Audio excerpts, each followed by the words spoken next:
주의 거룩하신 이름을 감사하며 주의 영예를 찬양하게 하소서. 여호와 이스라엘의 하나님을 영원부터 영원까지 찬양할지어다. 모든 백성들아 아멘 할지어다. 할렐루야. 자비롭고 은혜로우신 여호와 하나님, 오늘도 우리의 생명을 주장하시고 주님께 예배드리는 하나님의 백성으로 삼아 주신 것을 참으로 감사와 영광 올려드립니다.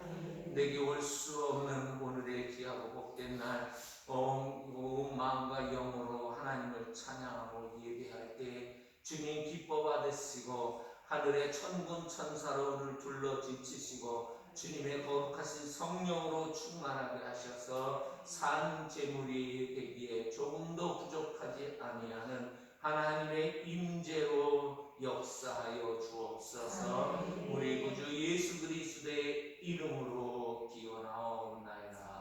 아멘. 찬송가 4장으로 하나님께 영광 올려드리겠습니다.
여호와여 의의 호소를 들으소서. 나의 울부짖음에 주의하소서.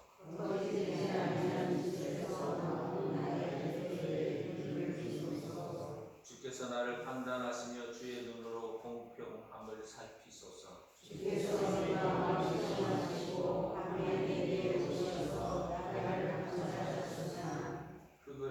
흠을 찾지 못하였사오니 내가 결심하고 입으로 범죄하지 아니하리이다. 사람의 인사로 말하며 나는 주의 말씀을 따라 스스로 자성하소. 포악한 자의 길을 가지 아니하였사오며 나의 영혼이 주의 일을 굳게 지키고 실족하지 아니하였나이다. 하나님이여 내게 응답하시겠으므로 내가 불렀사오니 내 귀를 기울여 내 말을 들으소서. 주께 피하는 자들 그 일어나 치는 자들에게서 오른손으로 구원하시는 주여, 주의 귀한 사랑을 나타내소서. 아멘. 사도신경으로 우리의 신앙을 교회와 하나님 앞에서 고백합니다. 나는 전능하신 아버지 하나님 전기의 창조주를 믿습니다. 나는 그의 유일하신 아들 우리 주 예수 그리스도를 믿습니다.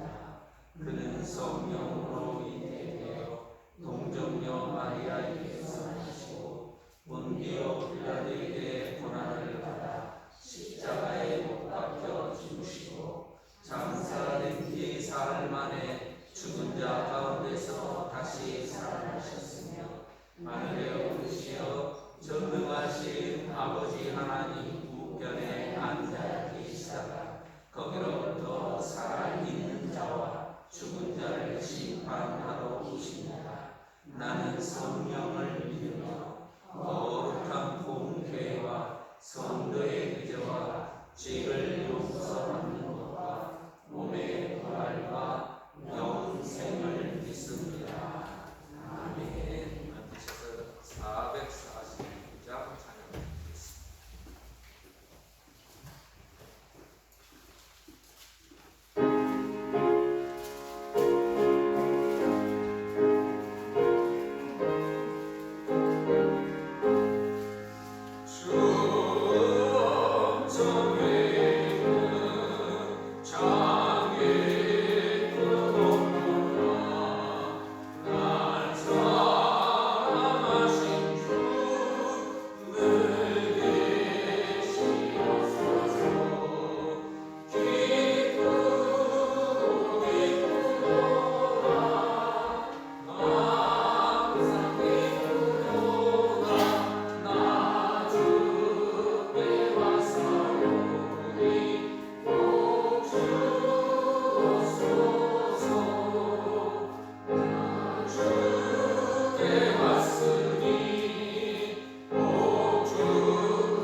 거룩하시고 영원하신 하나님 아버지, 이 복된 주일 아침 오늘도 은혜를 사모하는 마음으로 주님 전에 나와 예배하게 하심을 진심으로 감사드립니다. 말씀이 육신이 되어 우리 가운데 거하시고 은혜와 진리가 충만하신 주님께서 예배의 자리로 불러주시니 감사 또 감사를 드립니다. 주님, 삶을 돌아볼 때 말씀보다 세상의 소리를 더 가까이 하며 살아왔던 연약함을 회개합니다. 겸손히 주님을 따르기보다 자신을 드러내고 인정받고자 했던 교만함이 있었음을 고백합니다. 주님, 이 나라와 민족을 불쌍히 여겨 주시옵소서. 혼란과 갈등 속에서도 대한민국을 붙들어 주시고 공정과 상식이 바로 세워지는 나라가 되게 하여 주시옵소서. 사람의 욕심과 이념이 아니라 하나님의 진리와 정의가 기준이 되게 하시고 성경 말씀이 다시 도덕과 가치의 기준으로 세워지게 하시옵소서. 악을 선하다 하고 선을 악하다 하는 시대 속에서 교회가 침묵하지 않게 하시고 진리 위에 담대히 서게 하시옵소서. 다음 세대가 세상의 가치관에 흔들리지 않고 하나님을 경외하는 세대로 일어나게 하시옵소서. 기마 제일교회를 위해 기도합니다. 죽을 수밖에 없는 저희를 위해 자신을 내어주신 주님의 희생을 날마다 기억하게 하시고 복음의 감격을 잊지 않게 하시옵소서. 말씀을 전하시는 목사님을 위해 기도합니다. 목사님께 성령의 충만함과 하늘의 지혜를 더하여 주시고 영육 간의 강건함을 붙들어 주시옵소서. 말씀이 선포될 때마다 성령께서 강권적으로 역사하셔서 듣는 모든 심령이 변화되게 하시고 상한 심령은 치유되며 낙심한 영혼은 다시 일어나고 식어졌던 믿음 위에 성령의 불이 다시 타오르게 하시옵소서. 몸이 연약한 성도들에게 치유의 손길을 베풀어 주시고 마음이 지치고 낙심한 성도들에게 하늘로부터 오는 위로와 새 힘을 허락하여 주시옵소서. 보이지 않는 곳에서 헌신하는 손길들을 기억하여 주시고 그들의 수고가 주 안에서 결코 헛되지 않음을 경험하는 시간이 되게 하여 주시옵소서. 우리의 구원자 되시는 예수 그리스도의 이름으로 감사하며 기도드리옵나이다. 아멘.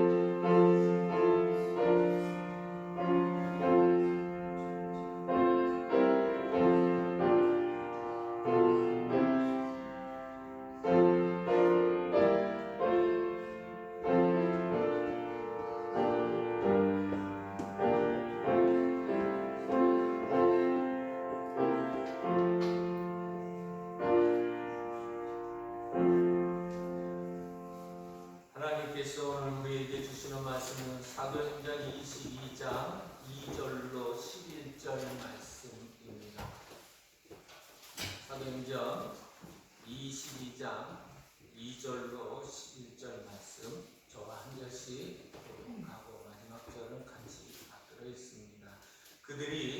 그가 히브리 말로 말함을 듣고 더욱 조용한지라 이어 이르되 나는 유대인으로 갈릴리아 다소에서 낳고 이 성에서 자라 가말리엘의 문화에서 우리 조상들의 율법에 엄한 교훈을 받았고 오늘 너희 모든 사람처럼 하나님께 대하여 열심히 있는 자라. 내가 이 돌을 박해하여 사람을 죽이기까지 하고 남녀를 결박하여 옥에 넘겼노니 이에 제사장과 모든 장로들이 내 증인이라. 또 내가 그들에게서 다메섹 형제들에게 한 공문을 받아가지고 거기 있는 자들도 결박하여 예루살렘으로 끌어다가 형벌받게 하려고 하더니 가는 중 다메섹에 가까이 갔을 때 오정쯤 되어 하늘이 하늘로부터 큰 빛이 나를 불러 비치매 내가 땅에 엎드러져 들으니 소리에서 이르되 사울아 사울아 네가 왜 나를 박해하느냐 하시거늘. 내가 대답하되 주님 누구시니까 하니 이르시되 나는 네가 박해하는 나사렛 예수라 하시더라. 나와 함께 있는 사람들이 빛을 보면서도 나에게 말씀하시는 이의 소리는 듣지 못하더라. 내가 이르되 주님 무엇을 하리이까 주께서 이르시되 일어나 다메섹으로 돌아가라 내가 해야 할 모든 것을 거기서 누가 이르리라 하시거늘 나는 그 빛의 광채로 말미암아 볼 수 없게 되었으므로 나와 함께 있는 사람들의 손에 끌려 다메섹에 들어가노라. 아멘. 살아계셔서 역사하시는 아버지 하나님 시간 생명의 말씀으로 우리에게 먹이시고 하나님 준비케 하시고 같이 나눌 수 있는 은혜의 자리에 우리를 불러주시고 쓰임받게 해주시니 감사합니다. 하나님의 말씀이 우리의 영혼을 새롭게 하고 온전케 하고 깨끗게 하시며 우리의 심령이 정결하게 되어짐을 통하여 하나님의 놀랍고 크신 은혜를 보게 하시고 듣게 하시고 깨닫게 하시고 실행할 수 있는 용기와 능력을 덧입혀 주셔서 삶이 기쁨이 되고 삶이 복이 되고 삶이 우리의 삶의 모든 영역들을 새롭게 하는 하나님의 정말 치유의 역사가 나타나는 시간이 되게 하여 주옵소서. 자비로우신 아버지 하나님 사모하는 심령이 있는데 하나님 몸이 이제 따라주지 아니하여서 이곳에 오지 못한 하나님 귀한 우리 권사님의 영혼을 붙잡아 주시고 마지막 순간까지 하나님의 은혜의 장중에 사로잡아 주시는 그 복을 하나님 오늘 이 시간에 동일하게 사모하는 마음으로 듣게 하여 주시어서 영혼이 거듭나 하나님의 놀랍고 크신 세계를 볼 수 있는 탁월한 하나님의 사람이 되게 해 주옵소서. 치유하시어 하나님 오장육부 사지백체 하나님 모든 조직과 세포 관절과 골수가 새롭게 치유되는 그리스도 안에서 새로운 피조물이 되는 시간 되게 하여 주옵소서. 운행하시는 나사렛 예수 그리스도의 이름으로 간절히 기도드립니다. 아멘. 할렐루야. 네, 옆에 있는 성도로 한번 보실까요? 옆에 있는 성도 가장 최고의 미녀와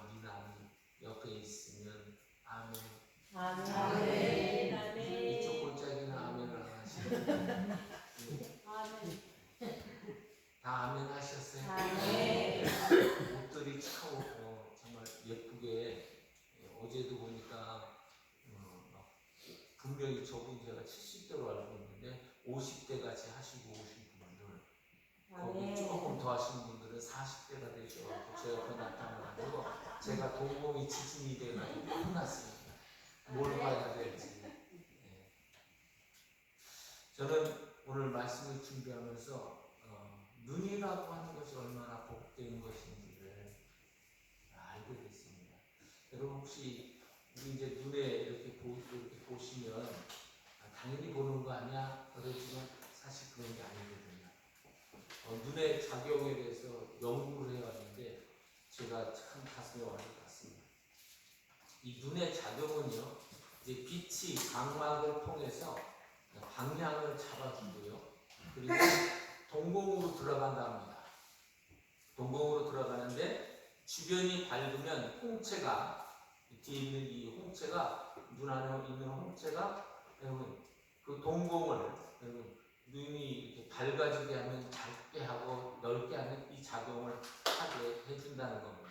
그리고 그 뒤에 있는 수정체가 초점을 맞춰서 카메라 렌즈처럼 두께를 조절하여 가까운 물체를 볼 때는 두꺼워지고 멀리 볼 때는 얇아지게끔 작용을 하는 것이라고 합니다. 그리고 망막이 빛을 전기 신호로 바꿔서 좀 하는 것 같지, 뭔가 하는 것 같죠. 이거 다 베껴 갖고 온 거예요. 그런데 이 감각세포라고 하는 감강이라고 하는 세포로 집어넣어줘서 이 세포가 또 두 가지 세포에다가 적용을 하는데 하나는 간상세포라고 하는 것과 원추세포라고 하는 것으로 전달을 시켜준답니다. 근데 이 간상세포가 뭐 하는 역할을 하는가 봤더니 흑백 있잖아요. 흑백을 중심으로 여러분 이 세포가 작용을 하는데 여러분 그 영화관에 딱 들어가면 어두워지잖아요. 근데 점점 어떻게 해요? 보여지죠. 요걸 간상세포가 하는 거고 그리고 원추세포는 밝은 곳에서 작용해서 여러분들이 보세요. 오늘 파운데이션이 약간 핑크빛 또는 색깔로 페인트를 칠하고 그러셨네. 이렇게 느껴질 수 있도록 여러 가지 색상들을 볼 수 있게 하는 것이 원추세포라는 거예요. 그래서 여러분 이 원추세포는 빨강, 초록, 파란색 계열을 인식하게 해서 무지개 색깔을 빨주노초, 파란 뭐 이런 것들을 볼 수 있도록 하는 것이 원추세포입니다. 그리고 이런 것들을 이제 전부 모아서 시신경이 머리, 뇌로 전달을 해서 뇌의 시각 중추가 신호를 분석하여 형태, 색, 거리, 움직임을 인식하는 거예요. 연구 많이 했어요. 그래서 제가 그럼 하나님께서 우리를 만드시 눈의 이 작용이 이렇게 다양한 여러분 경로를 통해서 우리가 인식하고 보게 된다라고 하는 것을 깨닫게 됐습니다. 그래서 여러분 특징적인 작용이 양안 시차. 그래서 여러분 오른쪽 눈하고 왼쪽 눈하고 시력이 똑같지 않죠. 이것도 하나님 은혜인 거예요. 이거를 통해서 여러분 무슨 작용을 해주냐면 두 눈이 다른 각도로 보게 돼서 입체감을 느끼게 하는 거예요. 3D 현상들을 이렇게 볼 수 있도록 만들어주는 역할을 하고요. 그 다음에 잔상작용인데 이것이 여러분 영상 있잖아요. 영상이 쫙 하면서 움직여 쭉 이어지는 것처럼 보여지게 하는 것이 여러분 잔상작용이라고 합니다. 그 다음에 명암작용이라고 해서 어두운 것을 점차 보이게 하는 것을 눈이 하는 작용입니다. 근데 저는 이거 보면서 한 가지 깨달은 게 있어요. 그게 뭐냐면 보인다고 해서 그리고 또는 본다고 해서 유익이 되는 것은 아니다라는 사실. 똑같이 여러분 물체를 보는데 어떻게 보느냐에 따라서 여러분 물컵을 보면서 어떤 사람은 긍정적인 각도로 보면 여러분 어떤 사람은 물이 반밖에 안 남았다고 이렇게 하는데 어떤 사람은 다른 각도로 봐서 물이 반이나 남았네 이러면 전혀 다른 여러분 각도가 되어지는 거잖아요. 옆에 있는 분이 세상에 이렇게 아름다운 분을 처음 봤네 이러면 옆에 있는 사람, 듣는 사람도 기분 좋고 나도 좋잖아요. 근데 오늘 왜 이렇게 칙칙하게 입고 왔냐? 이러면 그때부터 분위기 싸해지고 나는 이미 마음의 문이 닫혀지고 좁아져 버려서 안 들려요. 그런데 여러분 저는 이걸 보면 또 하나 깨닫는 것은 우리가 여러분 정해진 이 원칙과 법칙에 따라 봐야 그것이 이익이 된다는 거예요. 여러분 나쁜 거를 계속 보면 어떻게 돼요, 사람? 여러분 요즘 갑자기 자기가 봐왔던 그런 것들을 실행을 해가서 묻지마, 뭐하죠? 묻지마, 폭행해가지고 묻지마, 이런 일들을 하는데 그 사람들이 주로 봤던 걸 보면 거의 다 정해진 법칙이나 아니면 원칙을 보는 것이 아니라 일탈해서 다른 것들을 보니까 그런 문제들이 끔찍한 사회에 여러분 악이 되는 모습들이 나타난다는 거예요. 그러니까 뭘 봐야 돼요? 잘 봐야죠. 좋은 것 보고 아름다운 것 보고 바른 것을 봐야, 선한 것을 봐야 되는 것이죠. 그래서 여러분 유대인들이 만약에 그러면 본다고 하면 뭘 본다고 하는 것을 봤다라고 할까요? 당연히 이거예요. 율법을 그들은 우리는 말씀이라고 하지만 그들은 율법을 봐야 보는 거라고 하는 거죠. 그걸 안 보면 보는 게 아닌 거예요. 그게 아무런 유익이 될 수가 없다라고 그 유대 사회는 결정을 해놨기 때문에 그게 법칙이고 하나님께서 내려주신 원칙이라고 하는 틀을 딱 만들어 놓으니까 그것이 없으면은 여러분 그 사람은 존중을 받을 수가 없는 거예요. 그래서 여러분 이 구약 시대에 이스라엘 여러분 이 서민층 하층들을 여러분 그 땅의 백성들이라고 표현을 했어요. 그 땅의 백성들 여러분 무슨 뜻이냐면 그것들 이런 뜻이에요. 율법을 모른다고 율법에서 여러분 무식하다고 해서 그 사람들을 그것들이라고 하는 표현으로 그 땅의 백성들이라고 하는 표현을 썼어요. 이유가 뭐냐? 율법을 모른다는 거예요. 그래서 그것을 많이 보고 인식하고 나타날 때 유대의 사회에서 당연히 존중받고 인정받을 수밖에 없겠죠. 틀이 그렇게 만들어졌으니까.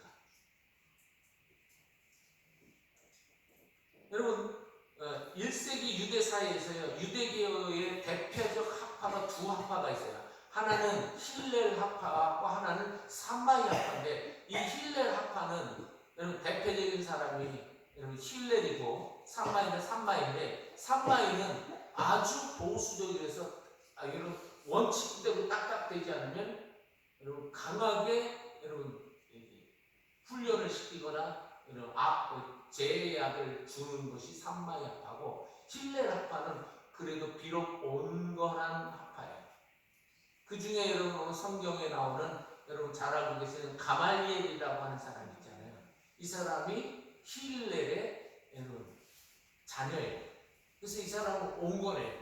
그래서 베드로 여러분 잡았을 때 베드로하고 제자들 잡았을 때 혹시 당신들이 지금 하는 행동이 하나님의 역행하는 일을 할 수 있으니까 우리 한번 되돌아보고 조심해자라고 했던 사람이 가말리엘이라고 하는 사람이에요. 이 사람이 힐렐 학파의 여러분 자녀인 거예요. 근데 여러분 이 두 학파 중에 여러분 힐렐 학파가 더 서민들이나 유대인들 사이에서 존중을 받았던 사람이에요. 이 사람은 여러분 성경을 가르치는 사람들을 랍비라고 하거든요. 근데 랍비를 가르치는 사람이 율법학자예요. 그러니까 가말리엘이라고 하는 사람은 율법의 대가인 거예요.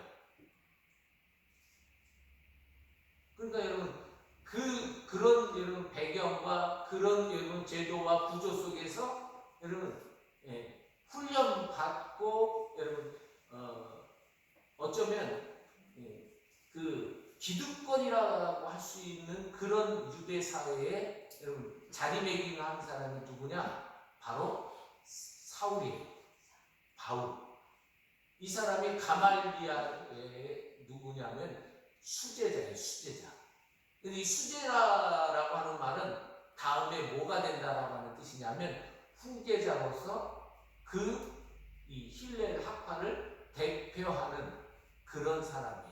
근데 여러분들도 보시면 알겠지만 여기 이 지금 바울이라고 하는 사람은 유대인이라고 3절에 나와 있고요.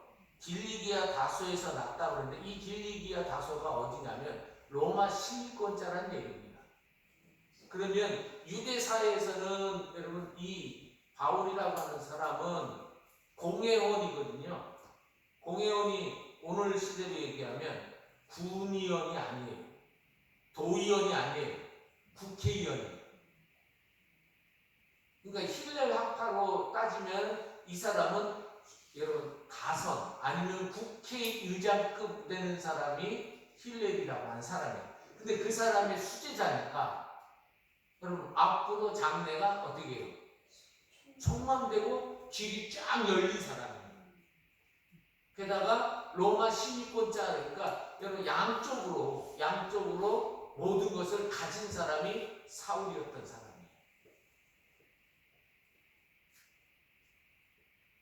그러니까 여러분 이 사람은 대단한 사람이 될 수밖에 없는 것이죠. 그리고 실력도 있고요. 여러분 우리 인정할 수밖에 없는 게 이 신약 성경을 3분의 1을 누가 썼어요? 바울이 그냥 나온 게 아니라 이렇게 힐렐에게 교육을 받으니 힐렐 학파인 거기에 아들인 가말리엘에게서 교육을 받았으니까 변증하는 거나 글 쓰는 방법이나 여러분 대단한 사람이 될 수밖에 없었던 겁니다.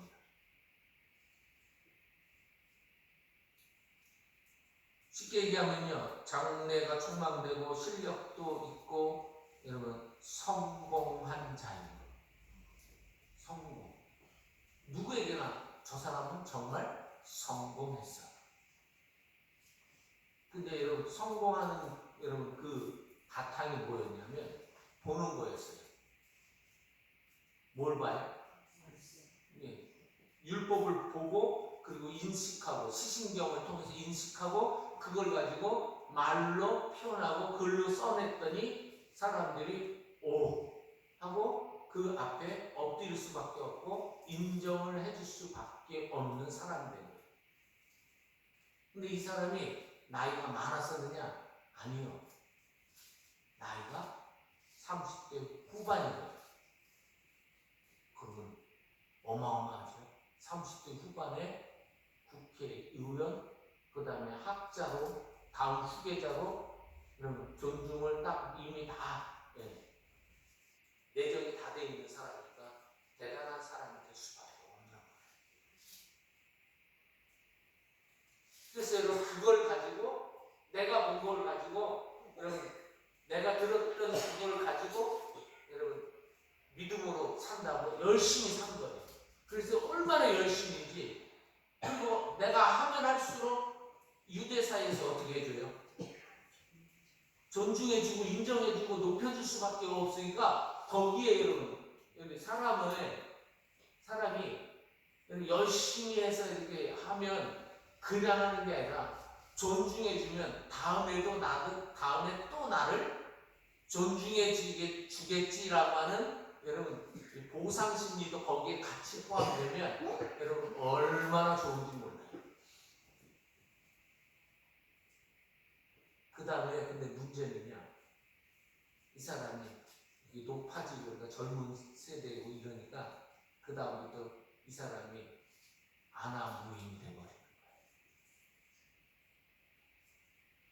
그래서 여러분 처음에 여러분 이렇게 가난할 때는 괜찮은데 조금 부자가 되면 아직 그 수준이 없는다는 게 별것도 아닌 것 같고 돈 좀 있다고 좀 배웠다고 교만하고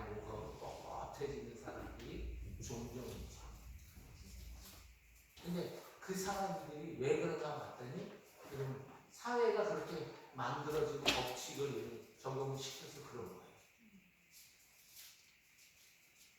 그런데 여러분, 이 사람이 거기에다가 유대교에 열심히 있어서 어느 날 갑자기 그 유대교에 열심히 있던 이 사울이라고 하는 청년이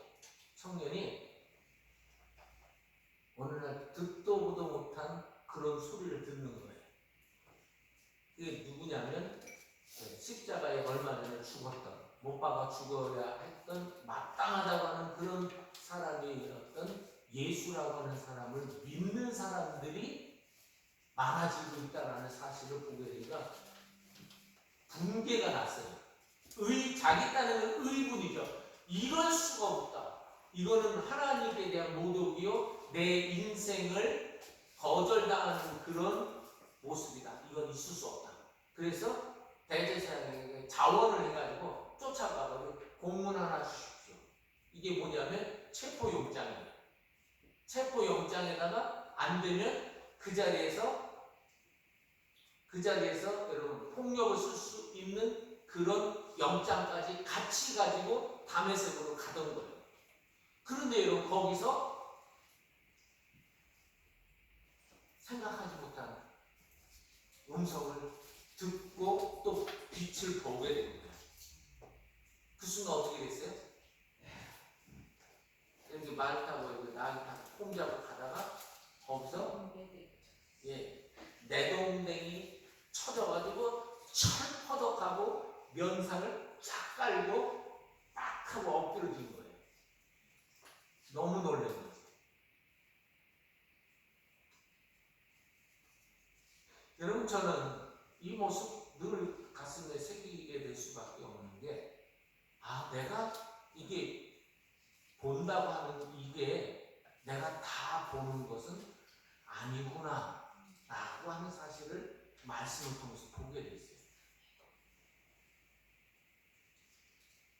그래서 여러분, 이 사울이라고 하는 사람의 모습은 어쩌면 누구의 모습이냐? 나의 모습이에요. 여러분, 사람 첫 보면 안다고 하는